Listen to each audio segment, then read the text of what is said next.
បញ្ហាធំមួយដែលអ្នកប្រើប្រាស់ iPhone ទូទៅតែងតែជួបហើយក៏មិនចង់ជួបទៀតដែរនោះគឺទាក់ទងនឹង Apple ID បើសិនបើករណីភ្លេច password Apple ID កុំទាន់អាប់អារម្មណ៍ចូលមកវីដេអូនេះដល់ចប់លោកអ្នកនឹងចេះកំណត់នៅ password Apple ID ដោយខ្លួនឯង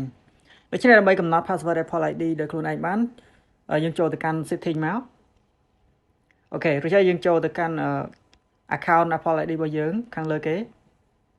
វាលោតបែបនេះរួចហើយយើងចុចទៅលើពាក្យ password and security វាជាបែបនេះមកហើយរងចាំបន្តិចណាអូខេអញ្ចឹងពេលដែលយើងមកដល់ផ្ទាំងហ្នឹងយើងនឹងឃើញពាក្យថា change password នៅលើគេយើងចុចទៅលើវាតែម្ដងទៅអូខេអញ្ចឹងពេលដែលវាលោតមកដល់ផ្ទាំងនេះគឺយើងដាក់ password ទូរស័ព្ទដៃរបស់យើងធម្មតាមកអា password ដែលយើង lock សោ